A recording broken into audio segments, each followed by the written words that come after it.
자, 1964년 8월 2일 이 동킹만에서 베트남의 운명을 바꿀 일이 일어났습니다.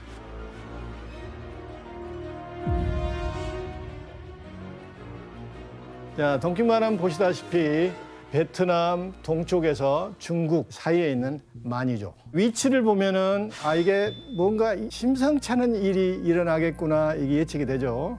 자, 미 해군은 17도선 분단 이후에 동킹만 연안을 계속 이제 순찰을 했습니다. 그날도 동킹만 앞바다를 순찰하던 네독스라는 구축함이 아무런 사전포고 없이 북베트남 함정으로부터 사격을 받습니다. 왜?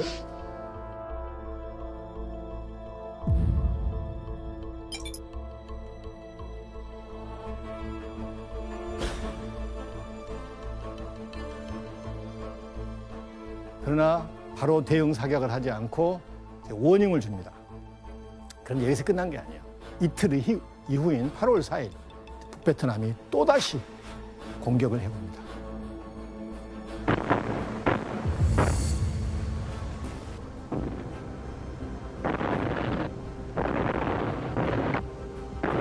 자, 두 번째 공격까지 더 이상 좌시할 수 없었던 미국은 결국 군사적 대응으로 할 수밖에 없다고 결론을 맺습니다. 이게 미국 측이 밝힌 동킹만 사건의 전모입니다. 자, 두 번째 공격이 있다고 판단하고 당일 저녁에 존슨 대통령이 대국민 선언문을 발표합니다. 미국의 함정들은 방어적 태세만 갖추고 있었다.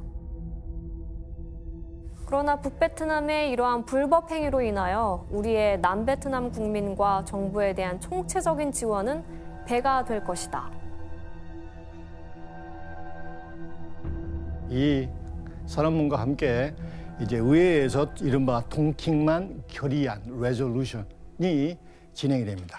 하원에서 416대 0, 상원에서는 88대 2라는 압도적인 차이로 통과됩니다.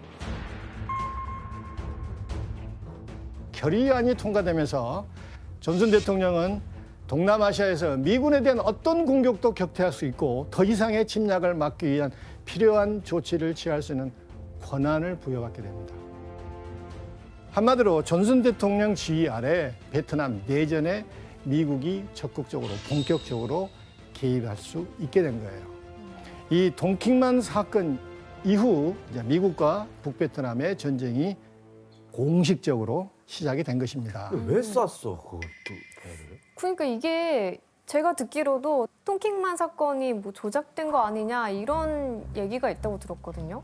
첫 번째 공격은 사실로 인정이 됐습니다. 북베트남도 인정을 했고 나중에.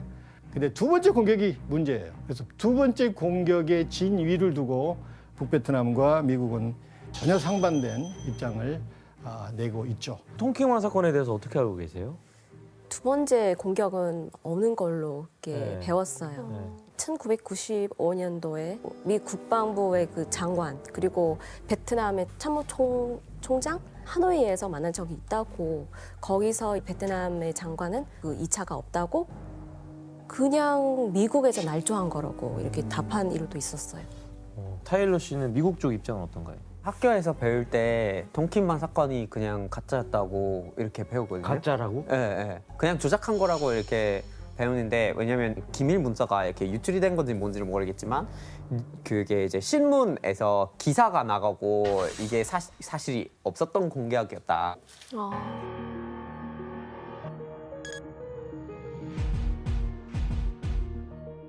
타일러 씨가 얘기한 국방부 자료가 유명한 펜타곤 페이퍼.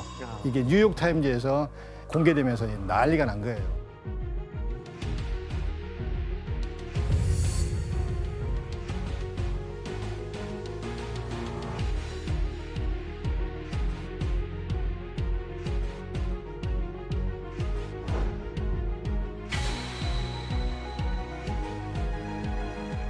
아마도 동킹만 사건의 진실은 영원히 모를 수도 있습니다. 제가 생각했을 때는 조작이라는 단어를 쓰기보다는 존슨이 불확실한 그때의 상황과 정보를 자신이 믿고 싶은 방향으로 받아들인 게 문제인 거야. 결과적으로 이후에 치른 대통령 선거에서 존슨은 압도적인 표차로 재선이 됩니다. 이깁니다. 하지만 존슨이 오판한 게 하나 있습니다. 그는 베트남 전쟁이 미국이 개입한 이상 쉽게 끝날 거로 생각합니다. 사실 존슨의 참모들도 비슷한 생각을 해요. 당시 국방부 장관인 맥나메라와 남베트남을 총괄하는 미국의 장군과의 대화를 지원 씨와 규현 씨가 한번 읽어줄래요? 하키스 장군, 북베트남을 진압하는데 시간이 얼마나 걸릴 것 같습니까? 약 6개월쯤 걸릴 것 같습니다. 남베트남 병력의 지휘권만 저에게 이양된다면 상황을 바로 반전시킬 수 있습니다만. 6개월 만에 할 수 있다고요? 그런데 실제로 미국이 베트남 전쟁 개입에서 철수까지 얼마나 걸렸을까요? 한 10년은 넘지 않았나요? 예, 10년. 그 당시 기준으로는 베트남 전쟁은 미국 역사상 가장 긴 시간 동안 치른 전쟁이었습니다.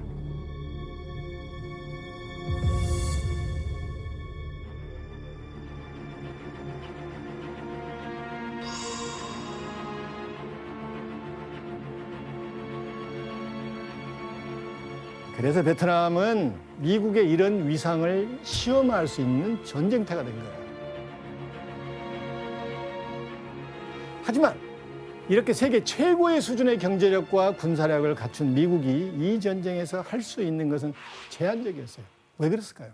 왜냐면 그때 냉전 체제였으니까 또 이렇게 소련이나 중국이랑 마찰이 생길 수 예. 있잖아요. 그렇습니다.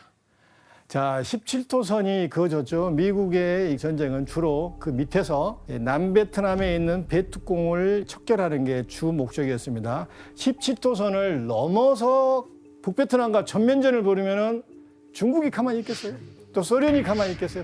아차 하면은 3차 세계대전으로 번질 가능성이 농후했기 때문에 미국은 17도선 이하로 제한된 전쟁을 할 수밖에 없었습니다.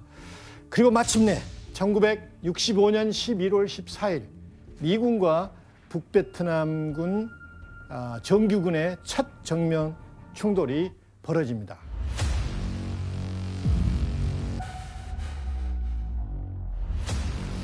미국과 북베트남의 전투가 이아드랑이라는 이 지역에서 벌어진 건데 먼저 이아드랑이 어디에 있는지 지도로 한번 확인해 보겠습니다.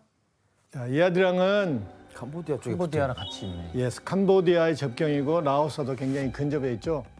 정말 중요한 전략적 요충지였습니다. 먼저 이 이아드랑 계곡, 이아드랑을 확보를 하면은 이제 중원으로 진격을 하겠죠. 해안까지 내리달립니다.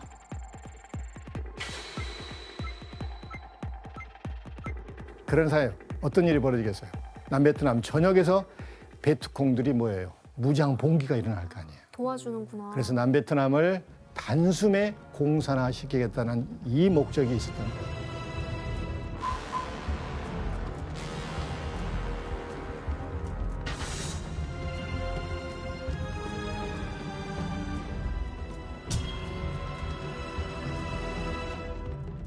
그렇다면 이 이앙드랑에서 첫 정규전에 임하는 미군의 전략이 뭐였을까요? 베트남 전쟁을 일컫는 용어 중에 또 하나가 있죠. 최초의 헬리콥터 전쟁. 그래서 바로 헬기였습니다. 일단 이것은 정글보다 약간 높은 지역이기 때문에 지대 확보가 전략적으로 매우 중요합니다. 그래서 헬기를 투입해서 병력을 쉽게 투입하고 퇴각시킬 수가 있었겠죠. 지금은 이제 익숙하죠. 그 당시만 해도 헬기를 전투 전략으로 사용되기가 그때는 생소했죠. 베트남 전쟁은 미국 최초의 공중 강습 부대가 활약한 전쟁입니다.